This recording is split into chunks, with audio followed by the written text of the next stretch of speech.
Hello YouTube family, welcome back to my channel. તો સ્વાગત છે તમારું મારા આજના એક નવા વ્લોગમાં। તો તમને ખબર જ છે અમે લોકો છે ને ગામડે આવ્યા છીએ। ગામડે એટલે પ્રોપર હજી અમે અમારા ગામ નથી ગયા, અહીંયા અમારા નણંદના ઘરે હતો ને હવન ને એવું બધું, એટલે અમે આ ધોકડવા ગામમાં આવ્યા છીએ। અને અહીંયા છે ને પેલું કે તુલસી શ્યામનું મંદિર છે, અમે ક્યારેય પહેલી વાર નથી ગયા, પહેલી વાર આવ્યા છે, અમે ક્યારેય ગયા નથી, એટલે અમે પહોંચી ગયા। તો મને થયું પહેલાં વિડીયોની શરૂઆત કરી દઉં, અને તમને લોકોને જો તુલસી શ્યામનું મંદિર જોયું હોય ને તો ખબર જ હશે, અને ન જોયું હોય ને એ બધા છે ને મારો ફૂલ વ્લોગ જોજો, હું તમને બધું જ બતાવી દઈશ એમાં। અને અહીંયાથી જો પેલું માતાજીનું મંદિર દેખાય છે તુલસી શ્યામનું, અને અહીંયા ઊભી છું, અત્યારે લોકો નથી ને તો મેં તું પહેલાં થોડુંક એવું શૂટ કરી લઉં, નહીં તો પછી વધારે આજુબાજુનો અવાજ આવે ને તો શૂટિંગ ન થાય। અને અહીંયાથી જો ડુંગરનો ચડવાનો છે દાદર, એટલે આપણે બધું છે ને કન્ટિન્યુ વ્લોગમાં બતાવશું, એટલે તમે લોકો કન્ટિન્યુ વ્લોગમાં બન્યા રહેજો। છે ને સવારે વહેલા જ નીકળ્યા હતા 7 વાગે, નહીં તો પછી તડકો થઈ જાય ને તો અહીં છે ને ફરવાની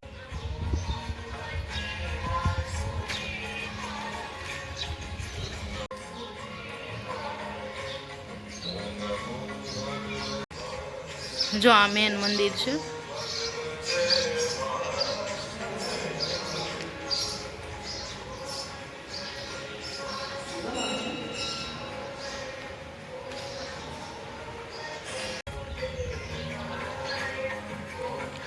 બ્રહ્મદેવ છે।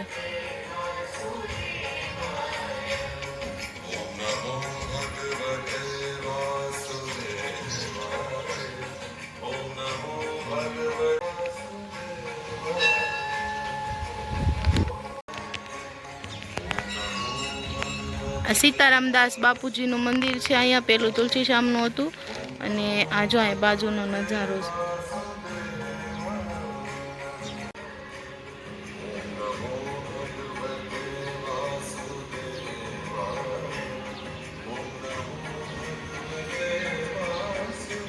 અત્યારમાં છે ને એટલું બધું માણસો ન હોય, એટલે આપણે જેમ ફરવું હોય ને એમ ફરી એકાય। અમે છે ને એ મંદિરના દર્શન કરી લીધા છે, હવે આપણે છે ને પેલો ડુંગર ચડવાનો છે। ચપ્પલ ડુંગર ઉપરથી જો આખું મંદિર દેખાય તુલસી શ્યામનું, બધા આવે છે દાદર ચડીને, અમે એટલા દાદર ચડી ગયા।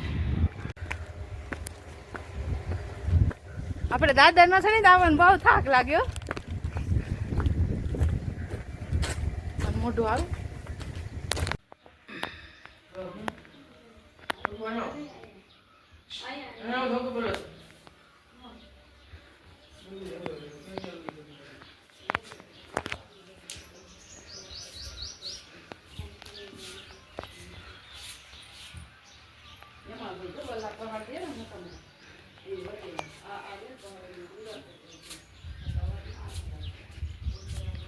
જો। પછી મંદિર છે ને તો અહીંથી બધું ખુલ્લું ખુલ્લું છે એકદમ, એટલું મેદાન જેવું, અને આ જોઈને આજુબાજુનો વ્યૂ છે, કેટલા મસ્ત ડુંગર છે બધા, ઉપર વાદળા દેખાય છે, અમે વાદળ સુધી પોગી ગયા ભાઈ।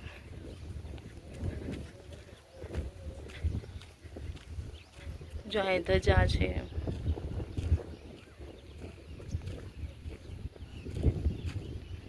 તમે ધોકડવા રહેતા હોય તો તુલસી શ્યામ આવ્યા છે, જે ન રહેતા હોય ને આવજો ભાઈ, બહુ મજા આવે અહીંયા।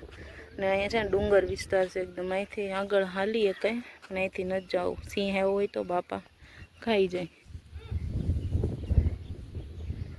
જોકે અહીં ન જ આવે, પછી તો ખબર નહીં, આપણા નસીબ નબળા હોય તો આવી જાય। અને આજુબાજુનો છે મંદિરનો વિસ્તાર, અહીંયાથી જો આખું મંદિર દેખાય, મસ્ત નજારો છે ભાઈ અહીંયા। સવારમાં આવો ને તમે તો ઠંડી જેવું વાતાવરણ, એટલે મજા આવે, પછી ઉનાળામાં છે ને ઉપર પછી તડકો થઈ જાય તો ન મજા આવે। જે અહીંથી હાલીને જવાય એમ છે આગળ,